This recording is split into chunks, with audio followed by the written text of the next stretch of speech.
Buenas tardes, señor Julio, señora Carmen, Josué, César, Brian.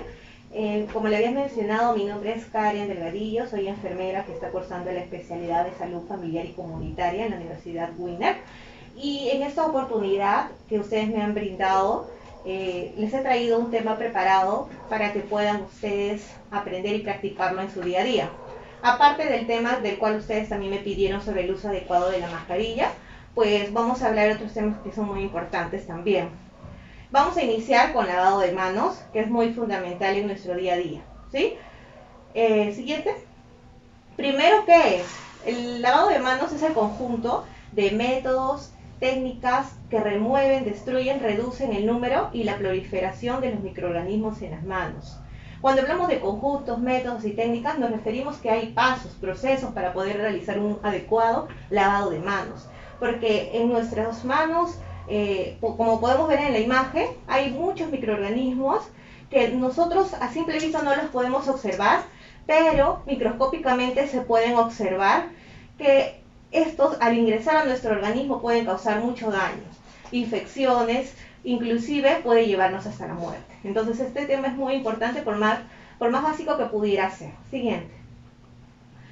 La introducción al lavado de manos. En sí, cada año miles de casos de infección se hacen presentes en los hospitales. Muchas de estas infecciones pueden prevenirse si los trabajadores de salud observan buenas prácticas de control de infecciones, tales como la higiene de las manos. Hablamos de esto a nivel de hospitales y a nivel de hospitales y todo nivel hospitalario donde las personas ya están enfermas. Sin embargo, si tampoco hubiera un adecuado lavado de manos, esas infecciones pudieran cruzarse de un enfermo a otro. Si un enfermo fue por infección respiratoria y el personal no se lavó las manos, puede contagiarse enfermedad respiratoria a un paciente que acudió por otra infección o simplemente por una herida. Entonces, por eso es importante el lavado de manos tanto en la comunidad como también en los hospitales. Siguiente. Higiene de manos. La higiene de manos es una práctica simple, efectiva e importante para la prevención de la diseminación de los organismos infecciosos en los hospitales y comunidades. Efectivamente, esta higiene de manos ayuda, previene la diseminación de los organismos. Esos microorganismos que vimos en la foto, que no se observan a simple vista, pero sí están y abundan en nuestras manos, ya que tenemos contacto siempre con muchas cosas, tanto en la calle, en la casa. Los beneficios. Beneficios le decimos porque el lavado de manos va a ayudar a poder eliminar, arrasar, acabar con esos microorganismos. Por ejemplo, podemos ver ahí, entre los dedos, diferentes tipos de microorganismos. Una de las nubecitas dice, yo me llamo Haemophilus, soy altamente contagioso con la conjuntivitis. Si uno con las manos sucias se toca los ojos, esas bacterias pueden llegar a los ojos y causar una conjuntivitis. Por abajo dice, uy, yo soy Escherichia coli, causo diarreas e infecciones del tracto urinario. ¿Ve? Podemos observar que hay distintas bacterias en toda la mano y si nosotros nos acercamos a estas manos al alimentarnos sin lavarnos las manos, podemos contraer cualquier infección. Siguiente. ¿Cuándo lavarse las manos? A ver, Josué, cuéntame, ¿en qué momentos debemos lavarnos las manos? Antes. Antes de comer. Muy bien, ¿qué más? Después también. También después. Después de salir de los servicios higiénicos. Por aquí veo que ustedes tienen animalitos. Antes, también, después de agarrar a nuestras mascotas. Ajá, correcto. Inclusive antes de agarrarlas también, ¿no? Si ustedes llegan de la calle, ¿verdad? Sí, también. A ver, César, otro ejemplo de lavado de manos después. Después de tocar el celular, por decir una llamada. Sí. Tocar dinero. Muy bien, dinero. Después, por decir un saludo, o puede ser también cuando hay contacto, ¿no? Hay contacto, claro, físico, o a veces en los carros, en el transporte tocamos los pasamanos, o las escaleras, puertas, entonces ahí es necesario lavar la mano. Muy bien, sí, así es. Y cuando hay niños en casa, ¿no? Como los bebés, También cuando van a dar de lactar, antes de dar de lactar, también la mamá tiene que lavarse las manos, lavarse el pezón, ¿no? Para evitar que el bebé se pueda contagiar, porque la mamá también transpira, ¿no? Y también cuando la mamá cambia pañales, ¿no? Entonces es muy importante siempre tener esto ya presente, ¿no? Siempre tener como un hábito. Siguiente. Cuando sus manos estén obviamente sucias, como en la imagen. Cuando las manos las vemos evidentemente sucias, automáticamente también eso es un ya, a lavarnos las manos. Siguiente. ¿Qué necesitamos para lavarnos las manos? Necesitamos agua, ¿qué más? Jabón, puede ser el jabón en barra o el jabón líquido. Sin embargo, está recomendado el jabón líquido antiséptico, que el jabón de mano, porque el jabón de barra muchos tienen contacto, entonces es preferible el jabón líquido. También el papel, o en casa también las toallas, y un lugar, un tacho donde eliminarlas. Siguiente. Ahora, ¿cómo lavarse las manos? Como les mencionaba, dice que es un conjunto de técnica, de prácticas, quiere decir que esto conlleva pasos. ¿Cuánto tiempo debe durar? El lavado de manos no debe exceder de los 60 segundos. Es un procedimiento que cuando ya hay práctica, automáticamente es rápido y el aproximado de tiempo es de 40 a 60 segundos. Donde el primer paso, que inicia desde cero, es donde abres el grifo y te mojas las manos. ¿Por qué mojarte las manos? Porque si tú te echas jabón de frente, no vas a poder, vas a sentir que está pegajoso, no va a resbalar, entonces necesitas tú mojarte las manos. Luego recién depositar el jabón en la mano para cubrir toda la superficie de las manos, ¿no? ¿Qué más? El paso 2 dice frotar las palmas. ¿Por qué frotar? Porque tenemos que lograr hacer espuma. Porque lo que va a arrasar con las bacterias, con los microorganismos es la espuma. Entonces tenemos que hacer la espuma, ¿no? ¿Y cómo lo logramos? Frotando las manos. Luego el paso 3 dice frotar la palma de la mano derecha contra el dorso. Quiere decir, en ese sentido, palma con dorso de la otra mano. Y viceversa. En este caso vamos a poder ver que estamos limpiando entre los dedos. Entonces eso es importante. El paso 4 dice frotarse las palmas de las manos entre sí. Es decir, palma con palma. Y también de igual manera entrelazados. De esa manera también vamos a limpiar entre los dedos, si se dan cuenta, es tanto en viceversa.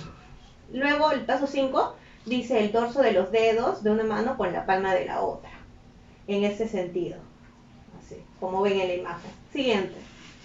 El paso 6 es frotar con un movimiento de rotación el pulgar izquierdo. Vamos a limpiar nuestros pulgares, lavando los pulgares con este movimiento. De igual manera siempre viceversa, el otro pulgar también. El paso 7 dice frotar la punta de los dedos de la mano derecha contra la palma de la mano izquierda. En ese sentido, así como si fuera una C pequeña, vamos a como dibujar un cero en la palma de la mano, haciendo círculos. Y de igual manera viceversa. De esta manera estamos limpiando la yema de los dedos y también inclusive las uñas. ¿Ya? ¿Qué más? Enjuagarse las manos con agua. Luego de enjuagarnos, cogemos el papel o la toalla y nos secamos dándonos toques, ¿sí? Y luego cerramos el grifo. No, comúnmente cuando es en la calle usamos el papel toalla y de esa manera cerramos el grifo porque es un baño público donde hay personas y entonces no. Pero cuando es en casa, ya inclusive la misma madre de familia que va a estar siempre en constante limpieza va a poder ir desinfectando y ya no hay necesidad tampoco de estar gastando el papel toalla y podemos usar la toalla. Luego ya tenemos las manos seguras. Es importante eso. Algo que olvidaba también mencionarles es que es importante antes de hacer el lavado no tener anillos, relojes, pulseras, porque no se hace un adecuado lavado de manos. Siempre se van a quedar en esas alhajas los microorganismos, ¿sí? Dice, el reto de la higiene de manos. Usa unas manos limpias, previenen enfermedades y salvan vidas. Gracias por formar parte del reto. Es importante el lavado de manos, ¿sí? ¿Alguna pregunta o duda que ustedes tengan? Pregunten con confianza, no se vayan a avergonzar si es que tienen alguna consulta. O sea, lavarse las manos en menos tiempo tiene menos eficacia que lavarse las manos con el mayor tiempo. No, No, las bacterias no se eliminan bien. ¿O cómo es? es que vamos a evaluar aquí un tema. Tú puedes demorarte mucho tiempo y si no haces un adecuado lavado de manos sin fuerza, pues al final no remueves todos los microorganismos y desperdicias agua. En este caso, si tú cumples todos los pasos, te vas a dar cuenta que con cumpliendo todos los pasos vas a remover absolutamente todos los rincones de la mano. Porque desde el principio chocas palma con palma. Claro. Mira, y luego haces esto. Y de aquí vas removiendo todos los contornos de los dedos. Claro. De igual viceversa, estás removiendo. Y si tú lo haces más rápido, te vas a dar cuenta que te va a alcanzar el tiempo de 40 segundos a 60 segundos. Lo vas a hacer rapidísimo. Entonces es importante practicarlo. Eso es poco a poco, practicarlo. Igual yo les voy a dejar aquí unos afiches que he impreso para que ustedes lo puedan pegar ahí cerca al baño y cada vez que ustedes necesiten verlo, se recuerden. Y van a darse cuenta que mientras más lo practiquen, se lo van a aprender de memoria e inclusive lo van a hacer en menor tiempo. Y van a ahorrar de esa manera también el agua. Pero si lo hacen un adecuado proceso, pues sí es efectivo. Por más que sea rápido en menos tiempo, no va a importar. ¿Ya? El siguiente tema es el uso correcto de la mascarilla, que es también muy importante. Porque no sirve de nada tener una mascarilla si al final no la van a saber usar bien. Entonces tienen que aprender a usar las mascarillas. ¿Ya? Ahora hay mascarillas de tela, las mascarillas simples descartables, los respiradores. Ahora vamos a saber un poco más sobre ellas. Siguiente. ¿Qué es una mascarilla? Primero, una mascarilla, que también se llama respirador, es un dispositivo médico, que sirve para proteger a las personas de las inhalaciones atmosféricas peligrosas. Entre esas inhalaciones peligrosas tenemos humos, vapores, gases, partículas de suspensión como los polvos, microorganismos, bacterias y virus aerotransportadores, así como para proteger a los demás cuando el portador pueda contagiar alguna enfermedad. Algunos otros países tienen ya como educación, como parte de su día a día, que si ellos están enfermos por una simple gripe, usan mascarilla para no contagiar al resto. Eso es lo que debemos aprender, no simplemente para no contagiarnos, sino también cuando estamos enfermos, no contagiar al resto. Tipos según su uso y nivel de protección. Primero, tenemos 3 tipos de mascarillas. Las purificadoras de aire, estas son las que se usa con un dispositivo que es como una válvula. Comúnmente es para aquellas personas que trabajan con agentes químicos, aunque ahora también por la pandemia hemos visto que también lo están utilizando, sin embargo, a veces no tienen ese filtro que es para poder purificar lo que uno exhala. Entonces, esto al final puede beneficiarnos sí a nosotras, pero no beneficiar al resto. Luego tenemos las mascarillas con suministro de aire. Estas son las que comúnmente también proporcionan oxígeno. ¿Ya? Entonces, esto, por ejemplo, lo encontramos también en las UCIs, aquellas mascarillas que sirven con conexión para que la persona enferma pueda recibir el oxígeno. Y las mascarillas quirúrgicas, que son las simples, estas desechables, que, en sí esta mascarilla es de personal médico sanitario, también previene el contacto de las bacterias que provienen de la nariz y la boca. Se están usando muy comúnmente en los espacios públicos ante brotes o epidemias de enfermedades transmitidas por vías respiratorias. Siguiente. Indicaciones para colocarse la mascarilla. A ver, ¿cómo se coloca la mascarilla? A ver, señora Carmen, ¿me puede decir cómo usted se coloca la mascarilla? Dígamelo, ¿cómo en su día a día usted cómo se coloca la mascarilla? Bueno, me lavo las manos, me la seco y cojo mi mascarilla que está ahí guardadito y me la pongo. Me la coloco y me voy a comprar. Ya, muy bien. Es importante, como usted dijo, lavarse las manos. Siempre hay que lavarnos las manos cuando vamos a tener contacto con algo que vamos a llevar al rostro. En ese caso la mascarilla lo llevamos para cubrir nariz y boca, entonces con mucha más razón debemos de lavarnos las manos. Porque quizás todavía no ha salido tú a la calle, pero en la superficie ya estaba contaminada y no te lavaste las manos y ya te llevaste las bacterias, ¿no? Entonces hay que tener bastante hincapié en eso, el lavado de manos. O si no tuvieran agua y jabón, también se pueden desinfectar con alcohol en gel, ¿no? Entonces también es importante ello. Antes de ponerse la mascarilla y también antes y después de quitársela. También cuando se van a quitar la mascarilla también hay que usar el alcohol en gel o si no lavarnos las manos, ¿ya?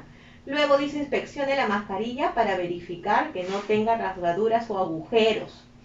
Ustedes cuando se van a poner su mascarilla tienen que observar que no esté dañada, que no esté muy doblada, muy maltratada, porque si está muy maltratada, esa mascarilla ya no les va a proteger. Luego dice, oriente hacia arriba la parte superior, si tuviera barra de metal. Algunas mascarillas tienen aquí, en la parte donde se coloca la nariz, una especie de metal. Eso siempre va hacia arriba, ¿ya? Luego dice, asegúrese de orientar hacia afuera el lado correcto de la mascarilla, al lado del coloreado. Cuando dice asegúrese de orientar hacia afuera el lado correcto, se refiere a la parte externa. Ustedes están utilizando bien esas mascarillas que tienen dos colores, celeste y blanco. La parte celeste, que es la parte coloreada, va afuera y adentro va la parte blanca. Luego dice, colóquese la mascarilla sobre la cara. Luego peñizca la tira de metal, que es la parte donde va la nariz. Es importante que ustedes cierren, porque de esa manera no va a ingresar ningún agente. Entonces tienen que asegurarlo, presionarlo. Luego dice, ¿no? O el borde rígido de la mascarilla para que se amolde a su nariz. Todo ese es el borde rígido. Luego dice, tire hacia abajo en la parte inferior de la mascarilla. ¿Cuál es la parte inferior? Esta. Quiere decir que cuando ustedes han puesto la mascarilla y ya han asegurado la parte de arriba, van a estirar esto. Porque si ustedes se lo ponen, simplemente va a quedar pegado y la parte de aquí va a quedar descubierta. Entonces siempre tienen que bajar.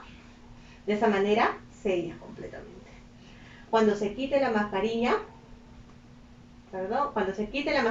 retire la cinta elástica de atrás de las orejas, manteniendo la mascarilla alejada de la cara y la ropa, para no tocar las partes potencialmente contaminadas de la mascarilla.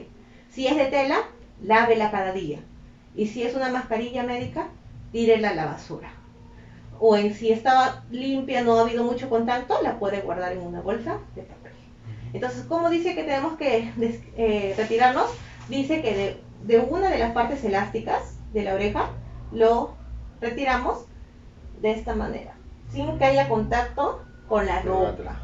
Porque si no, si ustedes se lo sacan muy bruscamente, todo lo que está aquí vuelve a caer a la ropa y al final es como si no hubieran usado una mascarilla. Listo. Siguiente. Ya. Errores común al usar mascarillas, ¿verdad o mito?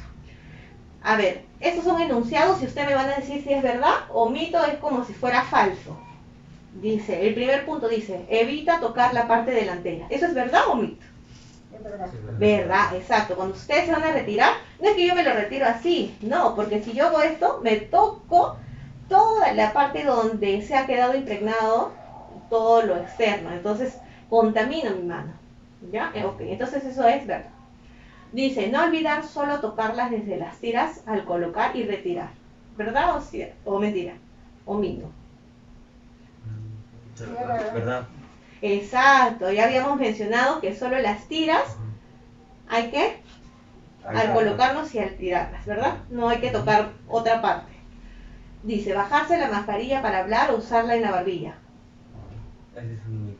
Exacto. No hay necesidad para hablar tener que bajármela. Sí puedo hablar usando la mascarilla. Claro. Solo que a veces las personas no toman conciencia de que bajándose la barbilla hacen de que todo lo que ellos hablen, pueda esparcirse para el resto. ¿Qué más dice? Dejarla encima de la mesa, llevarla en la cartera o mochila. Aún peor, meterla en el bolsillo. Ese es un mito. Mito, correcto. ¿Por qué? Porque hablábamos de que antes de poner la mascarilla tenemos que ver que no esté dañada. Entonces, si yo la voy a meter, la voy a doblar, esa mascarilla automáticamente va a perder su efectividad y al final no me va a proteger de nada. ¿Qué más? Nos dice, las mascarillas de tela, que son ahora las que más comúnmente se usan, se deben lavar regularmente y no basta solo con agua y jabón, sino también con agua caliente. ¿Eso es? ¿verdad? ¿Verdad? Verdad, correcto. Inclusive decía que se lava diariamente, ¿no? Entonces también nos da un consejo ahí, que inclusive con agua caliente se desinfecta. ¿Se gastará? Sí. Entonces, ¿qué quiere decir? Que el tiempo de vida de una mascarilla de tela no es tan duradero, exacto. ¿Por qué? Porque igual hay que estar constantemente cambiándola. Sí, durará un poco más que las simples, pero de igual manera no es que la vamos a usar todo el tiempo. Rociar la mascarilla con algún producto químico para alargar su vida, como el alcohol. ¿Verdad o mito? Mito, exacto. Está probado que si le metes alcohol a tu mascarilla simple, automáticamente rompes la eficacia, porque tienen unas pequeñas fibras microscópicas que al colocarle el alcohol haces que traspase y al final ya no haya esa resistencia, ese filtro que está protegiendo. Al final esa mascarilla no nos protege. Siguiente. ¿A la de tela también? Sí, de preferencia es no. Mejor lavarlo, ¿no? Que esté seca. La lavas, la tientes, que seque y la usas, y no estar rociándole con nada. ¿Cómo desechar las mascarillas? A ver, ¿cómo descartabas tu mascarilla, Josué? Agarraba, me la sacaba, así, y cortaba las tiras y las botaba a la tacha. Oh, ok, muy bien. Ya. Bueno, aquí hay otra forma también la cual podremos tomar para descartarlas. Lavarse bien las manos, recuerden, antes de colocarse y cuando se van a retirar, lavarse las manos. Luego, quitarse la mascarilla tirando solo por la parte elástica, muy bien, José. Luego, depositar la mascarilla en 2 bolsas de plástico, una dentro de la otra y siempre atadas. Desechar la mascarilla en la basura doméstica general y no en la de bolsa para reciclar.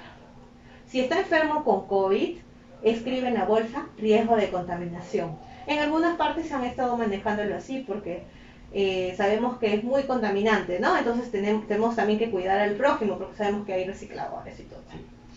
Y luego, cuando terminamos el proceso de eliminación, lavarse las manos con agua y jabón. Siguiente. Evitemos contaminar el ambiente, ¿no? Evitar contaminar, que si nosotros ya estamos perjudicados por el COVID, no perjudiquemos el hábitat de los demás animalitos que viven en el mar, ¿no? Entonces, es importante por eso mantener todo bien cerrado, por eso dice doble bolsa, para que esa no esté flotando luego por ahí. Aunque sabemos que las bolsas igual son contaminantes, pero a que estén por ahí contaminando a los animalitos, mejor mantenerlo así. Siguiente.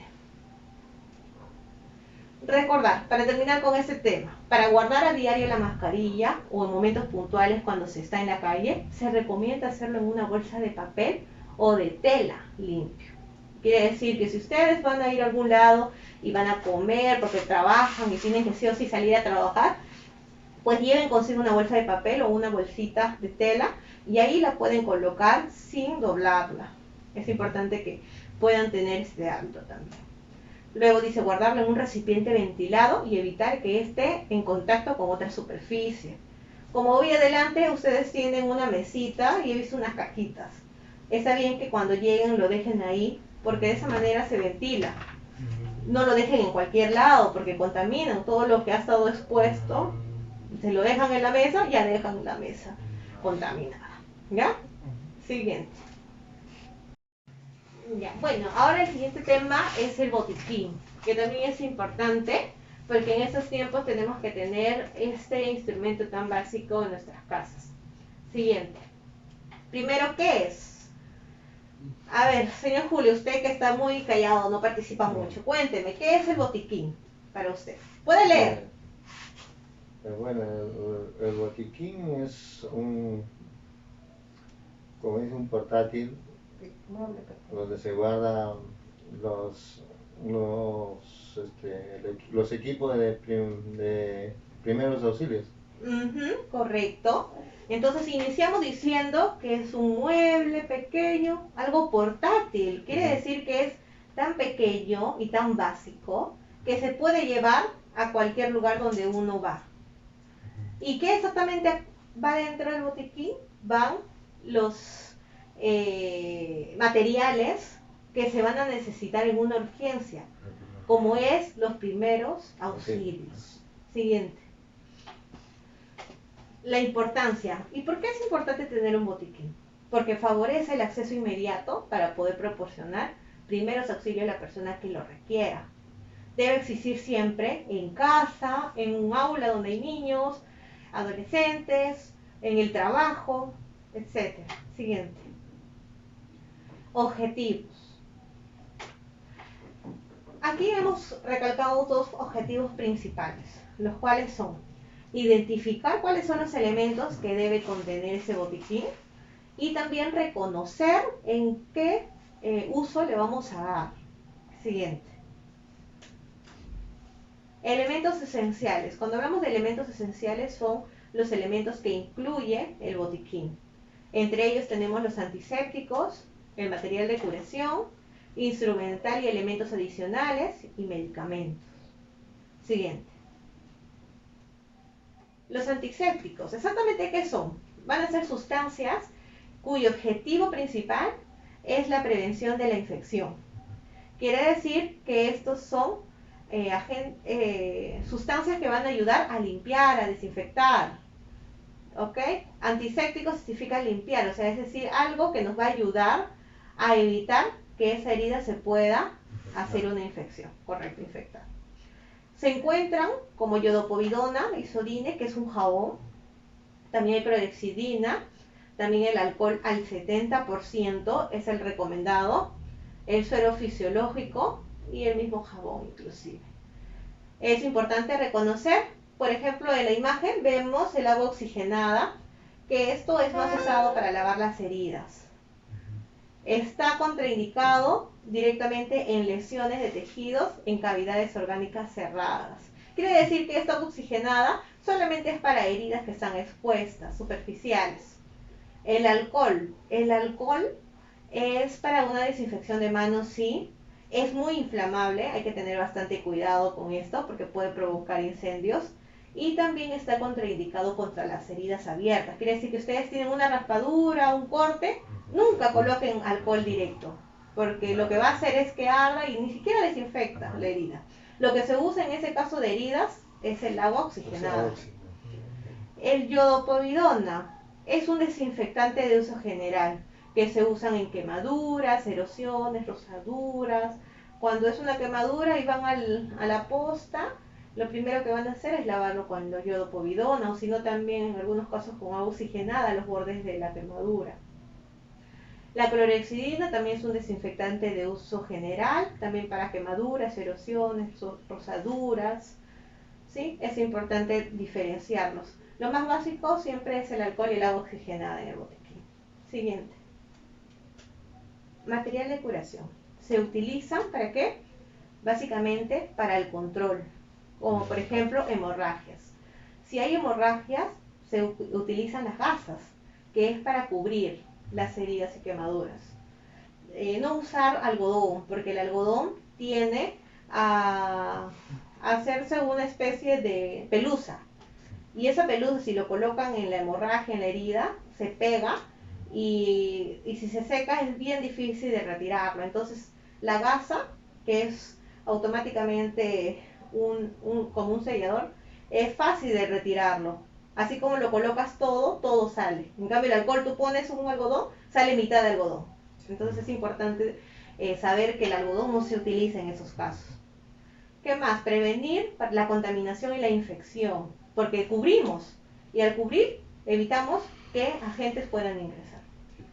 Las gasas se utilizan para cubrir, limpiar y detener hemorragias, como ya habíamos repetido. Las compresas son porción de gasa orillada, cuadrada, y dentro de estas gasas hay algodón. Pero si se dan cuenta, el algodón no está directamente, sino está forrada de la gasa. Eso también ayuda a prevenir la hemorragia, porque se hace una compresa más llena de gasa, lo cual favorece. Siguiente. También tenemos los apósitos, que son las armadillas de gasa, algodones. Más que todo para la limpieza se utilizan los algodones. Las vendas, que son indispensables para poder fijar, sujetar si hubiera alguna fractura. Los aplicadores son aquellos como pinzas que ayudan a extraer si es que esa herida se hubiera hecho con vidrio, ayuda a retirar el vidrio. Las bajalenguas también se pueden utilizar para inmovilizar fracturas, esparadrapos para ayudar a fijar las gasas, ¿no? Y el algodón, que es más que todo para usarlo de apósito, que es más que todo para remojarlo y poder desinfectar las heridas superficiales. Siguiente. Instrumental y otros elementos adicionales, bueno, las tijeras, el termómetro, una lupa, una linterna, caja de fósforos, lista de teléfonos de emergencia, un manual de primeros auxilios. Esto es muy importante si es que este botiquín va a salir de casa, ¿no? Si una persona va a salir a hacer un campamento o va a salir de paseo, es importante que pueda llevar todo eso también. Siguiente. Los medicamentos, es importante que reconozcan aquí que hay medicamentos básicos que sí pueden estar en un botiquín. No queremos promover lo que es la automedicación, por eso que no se promueve a que haya antibióticos, sino solamente medicamentos básicos como los analgésicos, que es para calmar el dolor, o también el paracetamol, que es un antipirético, ¿no? La aspirina también es importante, y también las cremas, pomadas que van a ayudar con el tema del dolor, ¿no? Como es el diclofenaco en gel, muy importante para dolores musculares. Siguiente. Antihistamínicos, tenemos la cetiricina, clorfenamina, que son medicamentos que es cuando una persona puede presentar alguna reacción alérgica, que puede ser debida a insectos, también por alguna intoxicación con alimentos, ¿no? Esos medicamentos son básicos que se pueden utilizar en alguna emergencia. Sin embargo, si esto continúa, es importante que siempre se acuda con un médico para que puedan tener una indicación de por cuánto tiempo lo van a necesitar. Siguiente. Si hay hipertensos en casa, es importante que tengan medicamentos para bajar la presión, como enalapril, captopril, sartán, medicamentos que inmediatamente la persona está con presión alta va a poder disminuirla. Siguiente. Para los diabéticos es importante que en un botiquín de casa haya un glucómetro. Es importantísimo porque solo de esa manera se va a poder saber cuando esa persona tiene la glucosa muy alta y también cuando la glucosa está muy baja. También es importante que la dieta sea importante y fundamental. Siguiente.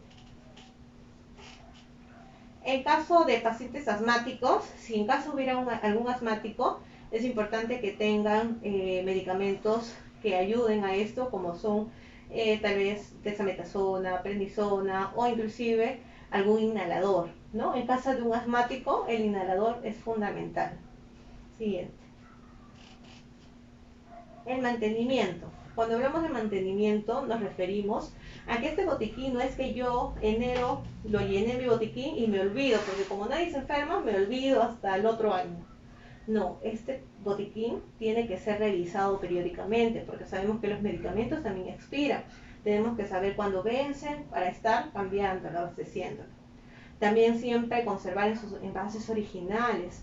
Quiere decir que si un alcohol lo compraron pequeño, debe ser tal cual, ¿no? Porque estar abriendo y cerrando también puede hacer que esto se evapore y al final, por ejemplo, el agua oxigenada, si está mucho tiempo expuesta a la luz o al calor, pierde su función y al final ya no va a causar ese efecto que es necesario para desinfectar las heridas. Luego, eliminar los medicamentos que ya caducaron o vencieron. También tener fuera ese botiquín del alcance de los niños. Quiere decir que hay niños, tiene que estar en alto. Siempre protegido de los rayos solares, porque hay medicamentos que son muy sensibles. Y los medicamentos siempre tienen que estar en una temperatura ambiente. Quiere decir que no estén con mucho calor, ni tampoco en mucho frío. Debe mantenerse cerrado y a la vez también fácil de abrir. La temperatura y humedad tienen que ser ambientales, no llegar a los extremos. Siguiente. ¿Y qué debe contener una mochila de emergencia? Lo principal debe tener una linterna, Botiquín. un botiquín con los remedios, los primeros auxilios, Ahora, Eso es lo más importante, pero no. también he escuchado que también deben tener sogas, si acaso, silbatos, linternas, Botella de agua también. botellas de agua. Exacto, quiere decir Algunas que... mantas también. Exacto, mantas también, correcto. ¿Y de dónde viene el origen de la mochila de emergencia? Bueno, en sí, como origen, lo pueden decir porque esta mochila de emergencia es un instrumento muy importante porque va a ayudar a poder tener lo necesario durante alguna emergencia. Entonces, esto se remonta, inclusive en la historia dice, desde la Biblia, desde el arca de Noé, donde iba a haber un diluvio que iba a durar muchos días y por ende necesitaban tener lo necesario para sobrevivir. Entonces, una mochila de emergencia es aquello que vamos a necesitar en una situación de riesgo. ¿Sí? 7. Sabemos que aquí en Perú, como dijo la señora Carmen, estamos ubicados en un lugar donde hay muchos sismos. Entonces, por ende, tenemos que tener siempre a la mano una mochila de emergencia. Muy aparte de ello, también hay zonas donde hay huaicos, derrumbes e inundaciones. En nuestro Perú tiene muchas zonas que están en mucho riesgo, tanto algunos por los terremotos, otros las inundaciones, otros los huaicos. Y en cada circunstancia, en cada situación, uno siempre debe tener en casa una mochila. Cuando se presenta una emergencia así, puede esa persona sacar lo necesario. Y no en ese momento buscarlo, sino ya tenerlo listo. Eso es lo que tenemos que tener. Dice que el Instituto Nacional de Defensa Civil, que es el INDECI, recomienda a los peruanos contar con su combo de supervivencia. ¿Y en qué consiste? Es una mochila de emergencia que todas las familias deben de tener a la mano en caso ocurra un fuerte sismo. Siguiente. Es importante para la supervivencia en medio de los desastres, como terremotos, ¿no? La mochila debe contener artículos específicos según las necesidades de cada familia. Quiere decir que también debe de haber inclusive alimentos. Sabemos que si hubiera un desastre, ¿va a venir ayuda? Sí, pero muchas veces la ayuda no es inmediata, demora hasta 24 horas. Y si todo se ha derrumbado, todo colapsado, los mercados, entonces tenemos que tener algo al menos para sobrevivir esas 24 horas, porque va a haber hambre. No vas a poder prepararte tu desayuno, no vas a poder prepararte tu almuerzo, entonces tienes que comer algo. Entonces lo esencial debe de tener. Siguiente. Importancia. El primer propósito de una mochila es facilitar la evacuación rápida de las víctimas de un desastre. Muchas veces las personas se quedan en sus casas atrapadas porque estaban sacando tal vez el DNI, tal vez el celular, tal vez una linterna, tal vez el cargador. Entonces, si es que uno tuviera preparado una mochila, no tomaría tanto tiempo y podría evacuar rápidamente. Siguiente. ¿Qué debe contener? Debe de contener, como dijo Josué, un botiquín de primeros auxilios. Exactamente. Si tu botiquín de tu casa ya tiene todo lo esencial, pues más fácil, agarras tu mochila y tu botiquín y sales. Entonces, por eso tiene que tener uno ya implementado su botiquín, para que también la mochila sea más ligera. Botellas de agua, alimentos no perecibles y granos secos. Alimentos no perecibles, ¿cuáles son? Atún, galletas, hasta chocolates, ¿no? Que te van a dar energía, ¿no? Radiopilas, abrelatas, fósforo, silbato, navaja. Siguiente. Encendedor, ¿no?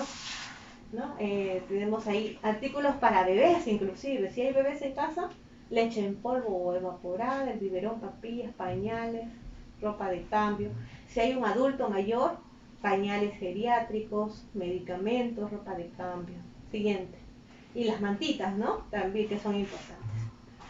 Acá nos dan unas recomendaciones de acuerdo a tamaños y pesos. Tamaño se refiere también a edades y de acuerdo a la edad de las personas, ¿no? Artículos de bebé, todo lo que se requiere, papillas, pañales, juegos de cubiertos, medicamentos.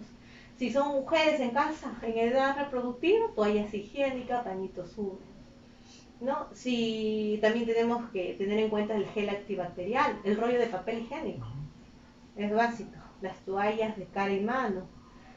¿Qué más? Comunicación, las linternas, pilas, radio portátil, agenda con teléfonos de emergencia.